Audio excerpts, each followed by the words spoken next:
All right, good evening. Welcome to the Riverhead Central School District Board of Education meeting for Tuesday, January 24th. Can I get a motion to come out of executive section? Excuse me. Thank you, Mr. Wallace. Can I have a second? Thank you, Mr. Dorr. All those in favor? All right, motion carries. Sorry. Now we'll have the Pledge of Allegiance by our ROTC.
Now we'll move on to the superintendent's report. Dr. Tornatore. Oh, where is it? Did I miss it? Oh, sorry. Public comment on consent agenda items. Do we have any? Yes, I have one that was sent in from Kathleen Berezny from Riverhead. Courses added to middle school and high school oriented towards college, and even though that is all well and good, we as a district need to focus also on students gearing to the work world. Courses like the role of being a paramedic, which are desperately needed as paid volunteers in today's world. Bringing back courses that use our hands, plumbing, woodworking. BOCES has courses, but there was talk years ago about bringing some of these courses to the forefront to prepare those who are deciding college after graduation. Only 49% of students nationwide are signing up for college. We have ROTC giving students a look at the military as a possibility. We need to focus on all students that attend our school. They deserve all possibilities life has to offer.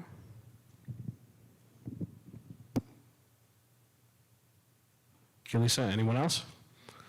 Seeing there's none, move on to the superintendent's report. Dr. Tornatore.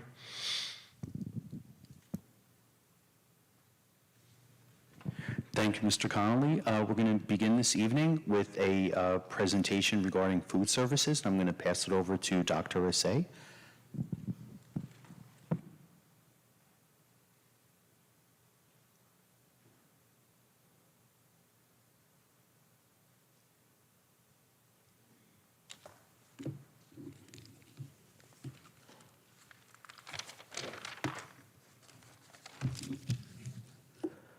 Good evening, everyone.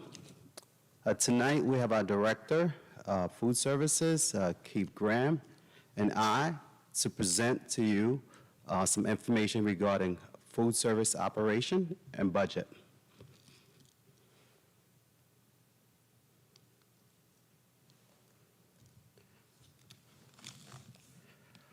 The District Food Service participates in the National School Breakfast and Lunch Program.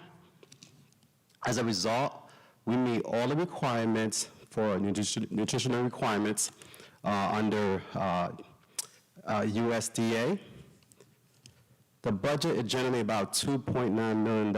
It's a self-supporting operation. What that means, all the revenue generate cover all its expenses without support from any local taxes or state aid.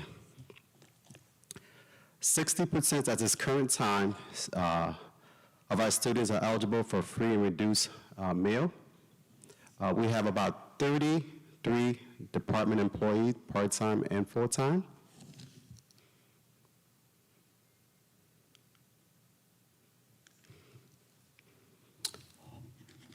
All the schools receive breakfast and lunch.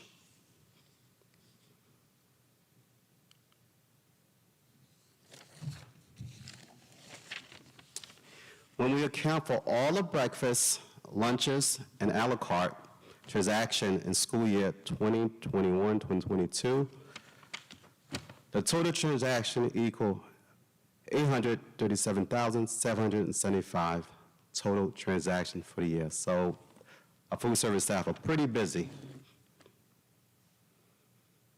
And each year so far, besides during COVID period when schools were shut down or had to go to hybrid model, we've seen a dip, but it's mainly because schools were are closed, or the number of capacity we could have in the building was limited.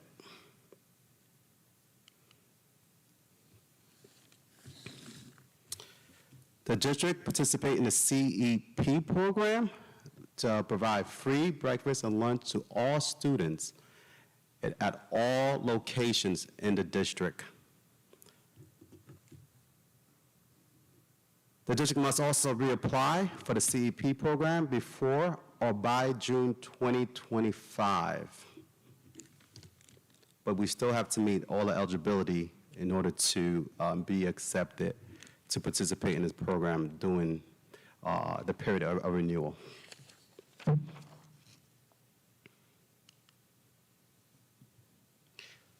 Additional programs.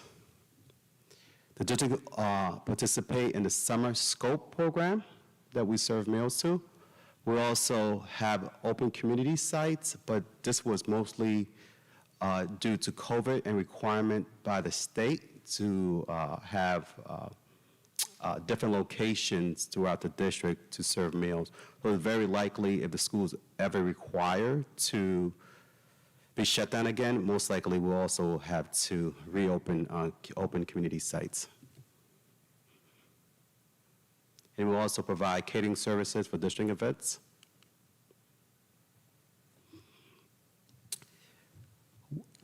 As we continue moving forward in the future, we would like to maintain our farm to school program.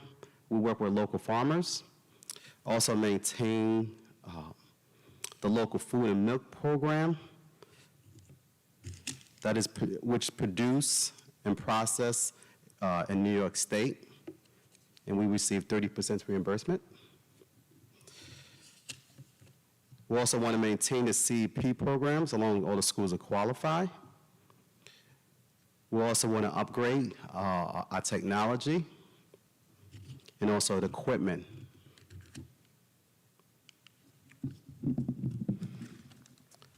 Some interesting facts. According to the U.S. Department of Agriculture, 64% of 30 million students daily are served by school lunch staff. Also, what percent of public schools participate in the lunch program? 95% of all public schools in the country participate in this program. Do school lunch make somewhat of a profit? This is an interesting topic and research. Based on all the data we do have, generally school lunch can be operated by a contractor or by your own staff. Here at Riverhead, obviously we have our own staff. We necessarily don't make a profit, but we're not a profit organization, but we do generate more revenue than expenses, and later on I'll give you more information about that. Another interesting fact, the most popular meal most students prefer, cheese pizza and fried food. But here in Riverhead, we offer cheese pizza, but not any fried foods.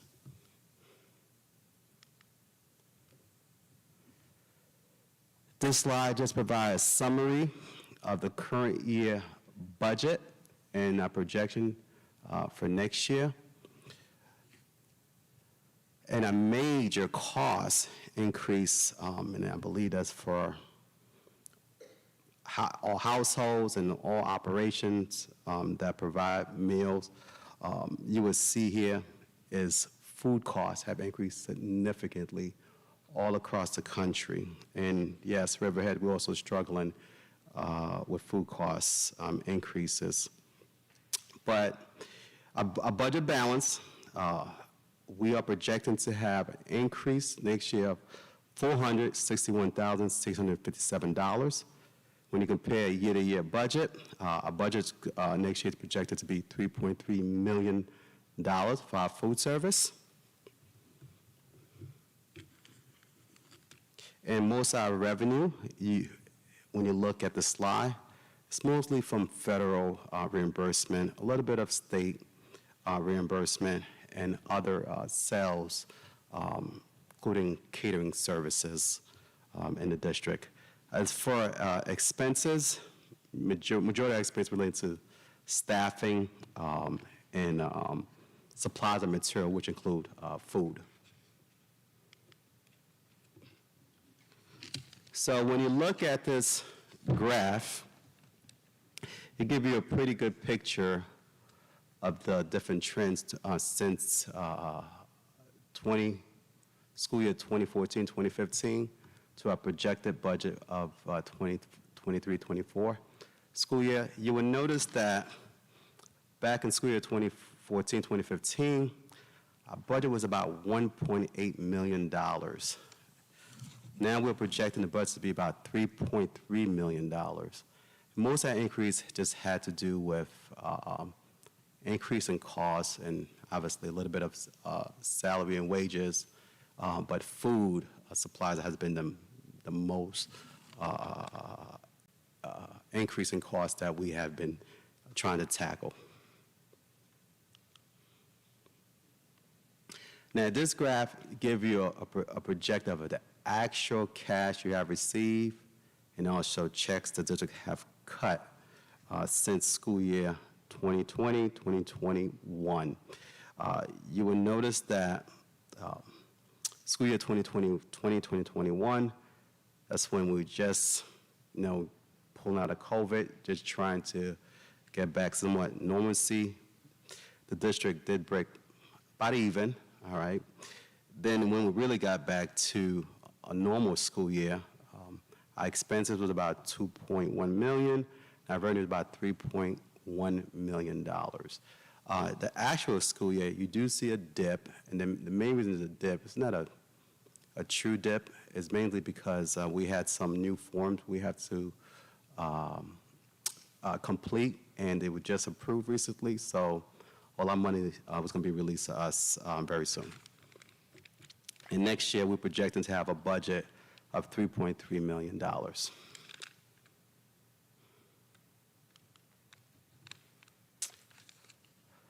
What expenses have significantly increased is mainly, again, just salary and other compensation, again, supplies and material, and also medical costs for health insurance. Here, just a pie chart, just to show you that the majority of expenses relating to staffing, supplies and material, and everything is under 3%, like your contracts, expenses, and equipment. And we don't use BOSI services here. And I just want to thank all our staff and food service that's just doing a fabulous job. I have done work for over 200 school districts in my career. And surprisingly, your director here, he is the first director I ever met that actually done everything from A to Z. And I'm very impressed with his talent. I just want to publicly just thank Keith Graham for the great job that he's doing. So we're very lucky to have him, and also the rest of the staff we have in the district. Any questions?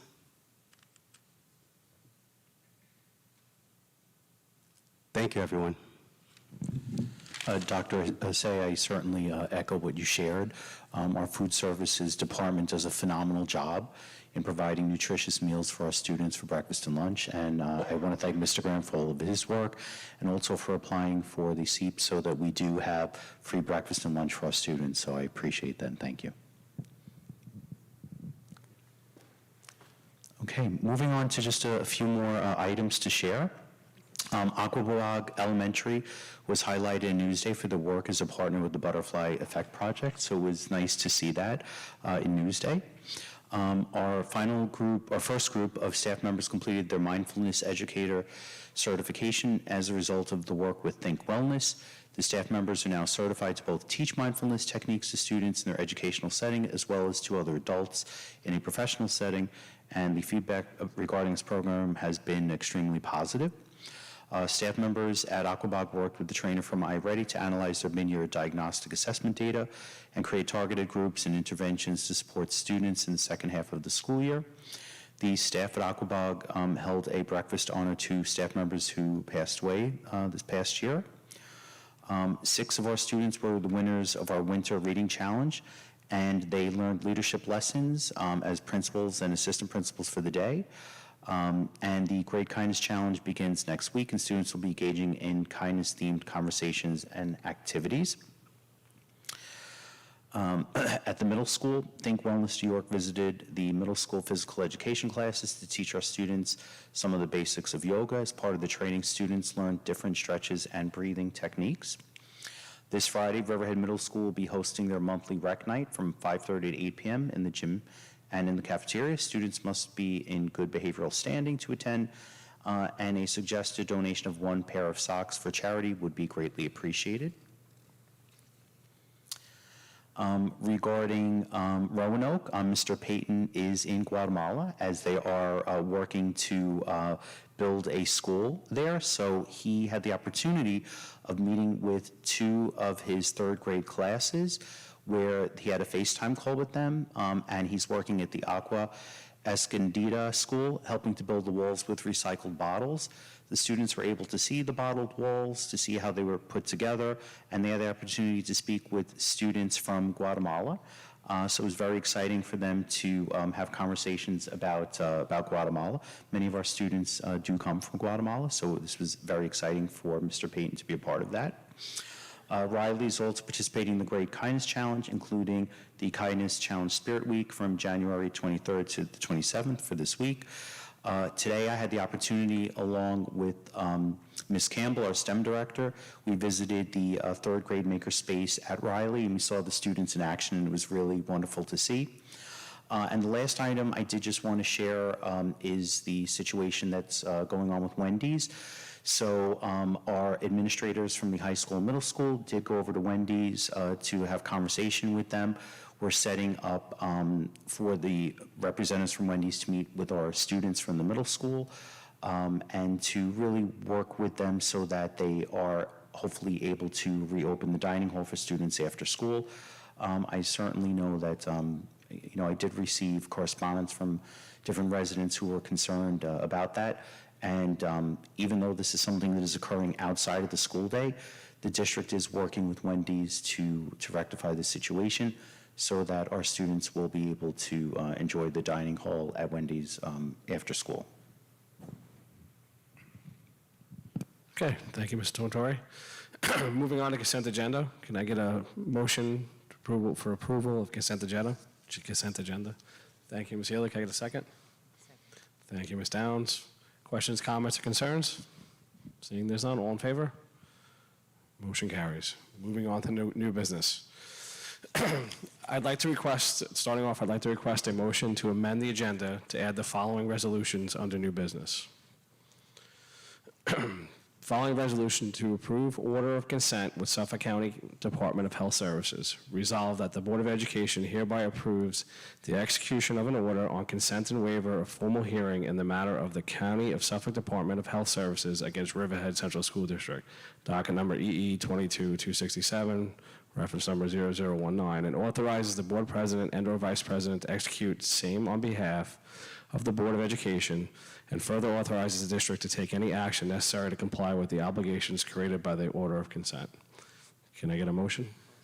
Thank you, Mr. Dem. Can I get a second? Thank you. Questions, comments, or concerns? All in favor? And that will be item O.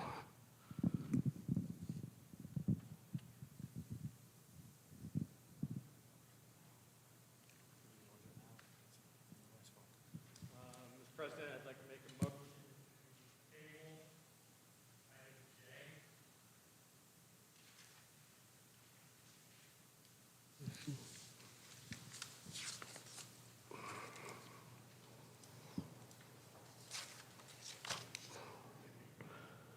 We have a motion on the floor. Get a motion. Thank you, Ms. Healy. Can I get a second? A second. Question, comments, or did? Made a motion, second, I'm sorry. I apologize. Wasn't sure on that. Questions, comments, or concerns? All in favor? Opposed? Motion carries. Thank you. And now I'd like to make a second motion. I'd like to request a motion to amend the agenda to add the following resolution on the new business. There would be a resolution to authorize administration to put an RFP for a company for routing management, for a routing management plan and other related services. Can I get a motion? Motion. Thank you, Mr. Orr. Can I get a second? Thank you, Mr. Wallace. Questions, comments, or concerns? All in favor? Opposed? Motion carries. That will be item P. Thank you. Moving on now. Okay. Sorry. Take up your space.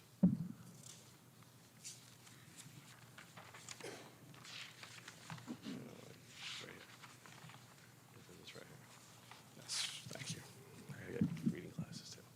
So we'll move on to item A, adoption of 2023-2024 school district calendar. Can I get a motion? Thank you, Mr. Wallace. Can I get a second? Second. Thank you, Ms. Downs. Questions, comments, concerns? Seeing there's any, all in favor? Motion carries. Thank you. Item B, approval of 2022-2023 budget development calendar. Can I get a motion? Thank you, Ms. Downs. Can I get a second? Thank you, Ms. Healy. Questions, comments, concerns? All in favor? Motion carries. Item C, approval of federal single audit from June 30th, 2021. Can I get a motion? Motion. Thank you, Mr. Palmer. Can I get a second? Second. Thank you, Mr. Wallace. Questions, comments, concerns? Seeing there's none, all in favor? Motion carries. Moving on to item D, which is approval of federal funds procedural manual 2022. Can I get a motion? Thank you, Ms. Downs. Can I get a second? Thank you, Mr. Palmer. Questions, comments, or concerns?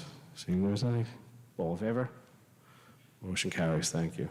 Item E, approval of 2020-2021 audit report. Can I get a motion? Thank you, Ms. Downs. Can I get a second? Second. Thank you, Mr. Dorr. Questions, comments, concerns? All in favor? Motion carries. Thank you. Item F, approval of contract with PM Pediatrics. Can I get a motion? Thank you, Ms. Healy. Thank you, Mr. Palmer, for your second. Questions, comments, or concerns? All in favor? Motion carries. Item G, approval of amendment to annual employment contract for 2022-2023. Can I get a motion? Motion. Thank you, Mr. Wallace. Can I get a second? Thank you, Ms. Downs. Questions, comments, or concerns? All in favor? Motion carries. Thank you. Item H, authorize the Board of Education to sign a contract with Achieve 3000 for services provided. Can I get a motion? Thank you, Ms. Downs. Can I get a second? Second. Thank you, Mr. Palmer. Questions, comments, or concerns? Seeing there's none, all in favor? Motion carries.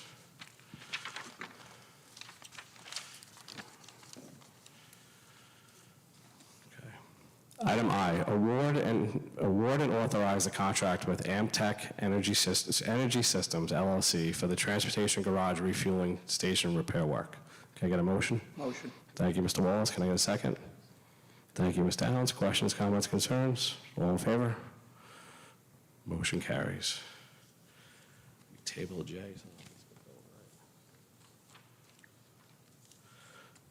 Item K, approval of EBAR.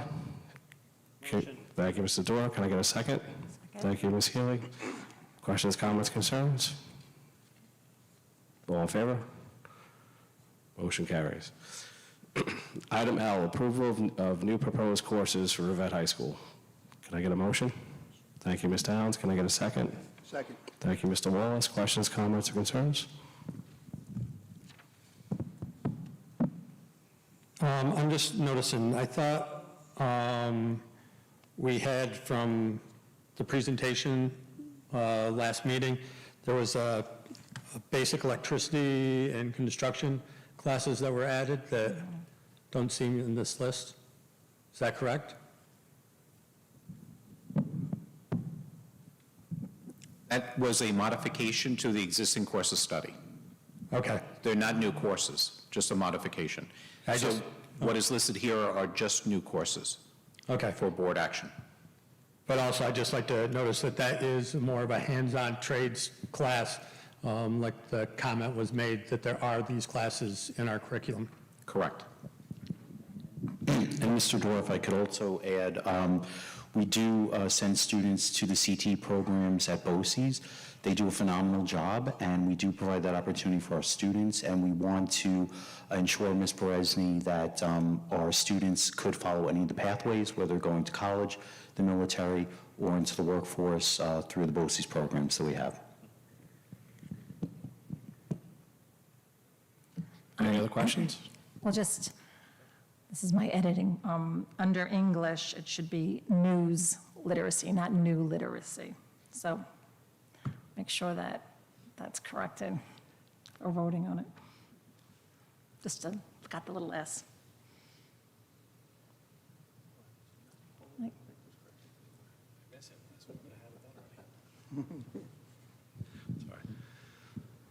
Where's Master Polo when you need him? Any other comments or questions? All in favor? Motion carries. Thank you. Item H, approval of second reading of revised board policies. We have policy 4321, which is programs for students with disabilities under the IDEA in New York. 4526, computer use and instruction. 4526R, computer use and instruction regulation. 4526.1, internet safety. 4710, grading systems. 5420, student health services. 5420R-R, student health services regulation. 6690, audit committee. 8630-R, computer resources and data management regulation. And 9700, staff development. Can I get a motion? Thank you, Mr. Palmer. Can I get a second? Thank you, Ms. Towns. Questions, comments, or concerns? Seeing as none, all in favor? Motion carries. Thank you. Item M, item N, approval of disposal of surplus equipment. Can I get a motion? Motion. Thank you, Mr. Dorr. Can I get a second? Second. Thank you, Mr. Wallace. Questions, comments, concerns? All in favor? Motion carries. Thank you. Now we're on to item O, which is the Suffolk County Department of Health Services. Motion. Thank you, Mr. Wallace. Can I get a second? Thank you, Ms. Downs. Questions, comments, or concerns? Seeing as none, all in favor? Item passes. Thank you. And now we'll move on to item P, which is the resolution to authorize administration to put out an RFP for routing management plan and other related services. Can I get a motion? Thank you, Mr. Dorr. Can I get a second? Second. Thank you, Ms. Healy. Questions, comments, or concerns? All in favor? Motion carries. Thank you. That is the last one. Now we're going to move on to opportunity for board members. Do we have any committee reports? I believe we have policy. Yeah, I just, audit met January 9th, 2023. Dr. Assay, myself, Mr. Palmer, Cheryl Petisic, Colette Firkt, Let Moore, and Micah Brassfield, Director of Advisory Services, Transpar Group. Dr. Tornatore and Mr. Dorr could not make it. The audit committee must meet in January to discuss the 21-22 audit with the external auditor and to make a recommendation to the board before the board votes on the audited financial reports. The audit committee discussed the status of the special education grants, section 611 and 619, and the special education services. The deadline for a public hearing and approval of the board to implement everything for 2023 is March 1st. This is in regards to the senior citizen exemption increase in income limitations for the audit committee and Board of Ed to consider. Most local governments and school districts want to confirm what the county is going to do first before they do anything. To qualify, seniors and disabled people generally must be 65 years of age or older and meet certain income limitations and other requirements. For the 50% exemption, the law allows each county, city, town, village, or school district to set the maximum income limit at any figure between $3,000 and $50,000. Then with the transportation study, we had an overall transportation cost analysis and a review of the operations of the transportation department. The audit committee discussed the status of the efficiency of the operations in transportation with the transportation expert. Because of the current challenges, conditions, and constraints of transportation, bell time changes and bus routes will have to be changed. The district has to partner with its non-public schools, unions, and a transportation expert to redesign the routing network. And we had that presentation last board meeting.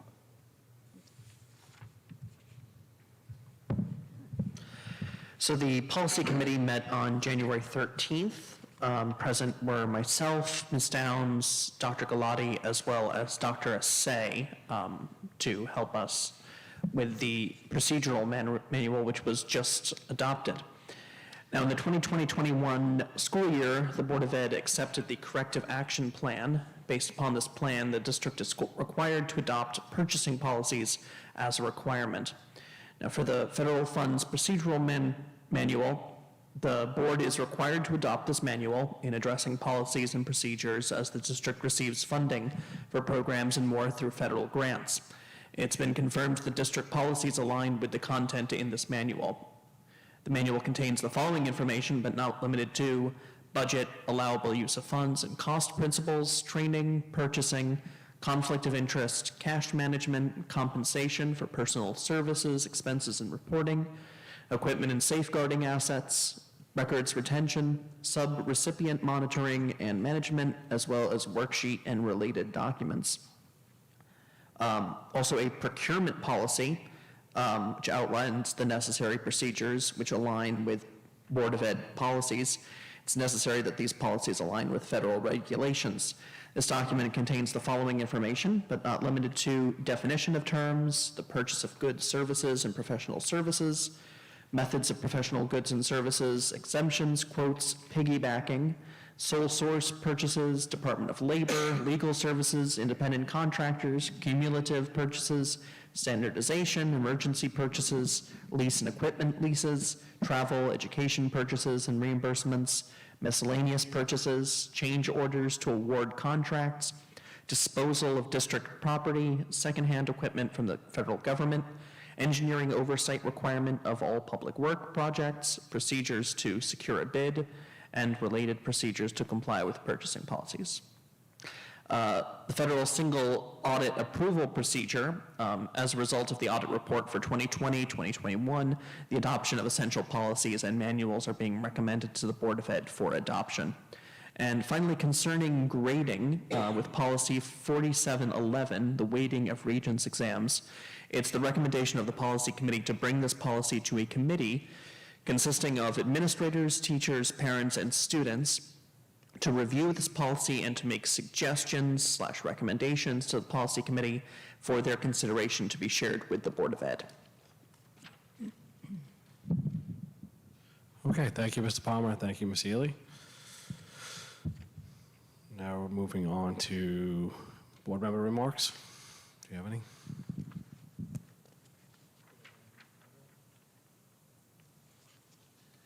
I just want to say, as we reach midterms, I'd just like to wish all our students and faculty, especially our seniors, to have a great second half of the year. That's it. Thank you. Anyone else? Okay, so now we'll move on to opportunity for RCFA. Lisa? Okay, this was sent in from Greg Wallace, RCFA president.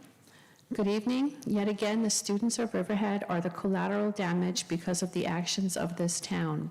As it stands now, there is currently a procedural holdup between the town of Riverhead and LIPA, which is preventing the collection as well as the distribution of pilot payments to all special taxing districts within the town of Riverhead.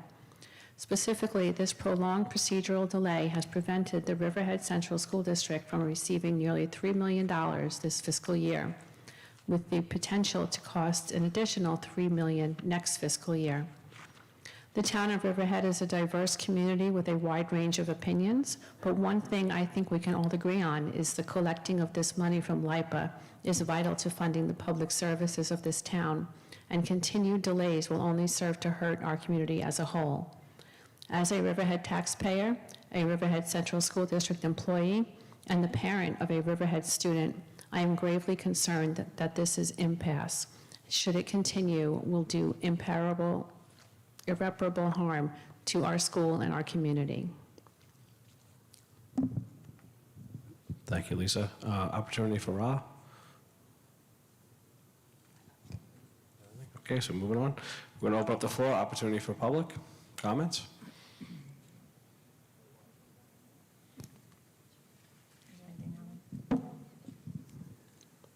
There's none. Can I get a motion for adjournment? Wait. I have a few. I didn't know if you were waiting for the public. Sorry. Okay, I have one here from Yolanda Thompson from Baiting Hollow. What is the status of the 2.9 million LIPA payments owed to the school district?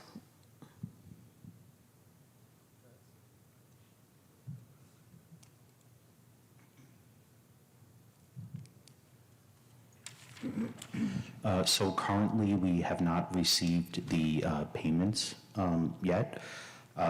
We do believe that the town and LIPA are working towards a solution. However, as the superintendent of schools, I will be continually concerned until the district receives the LIPA payments that it is owed, because it could potentially lead to a burden on the taxpayers, and that's something that we want to try to avoid, especially during these inflationary times. I have another comment question from Yolanda Thompson from Baiting Hollow. What is the Board of Education doing to address the ongoing issue of students acting disorderly and disruptive at Wendy's, causing it to be closed to all students during certain hours? Even though it is an off-campus location and after campus hours, it still reflects poorly on the school district and the community.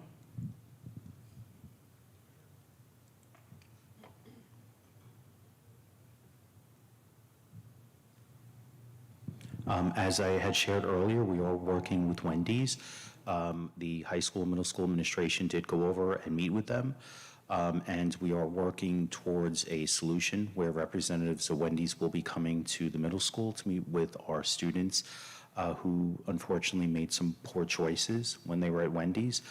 But it is extremely important that we continue to do what we can as a district to guide our students to make the best choices possible and to be respectful adults.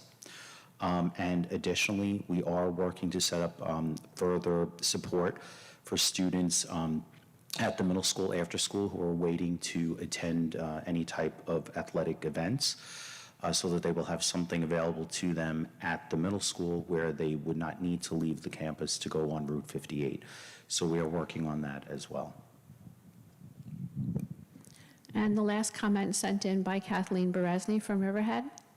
How much revenue to date have we received from the right arm bus cameras? What is the percentage on each ticket? How much are the tickets? Is it true that the company may be disbanded because too many erroneous tickets are being given? More a moneymaker for the company and little revenue coming to the district. Too many complaints.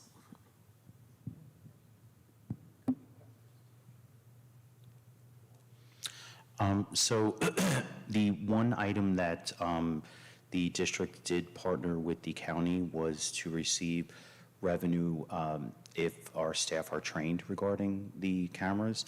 But that particular revenue we have not received. Dr. Asay, if there's anything else that you wanted to add, but as far as I know, that's not something that the district is receiving regarding when people choose to break the law and bypass the bus, or when they should be stopped for the bus. So unfortunately, some of those questions that Ms. Beresny is asking, I don't have those answers to. I don't think we were ever to get anything. They paid for the cameras, I believe, but that was it. We weren't supposed to get any revenue from this. No, PD gets the revenues.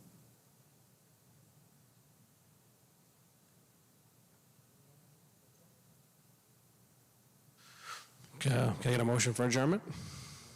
Thank you, Mr. Dorr. Can I get a second? Second. Thank you, Ms. Healy. All in favor?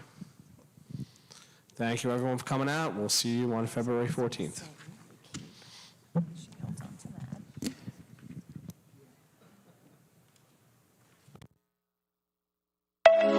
that.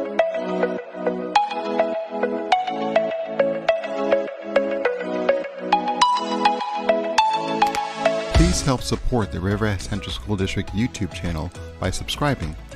If you are not already subscribed to this channel, please be sure to push that subscribe button and click the bell to receive notifications. Thank you.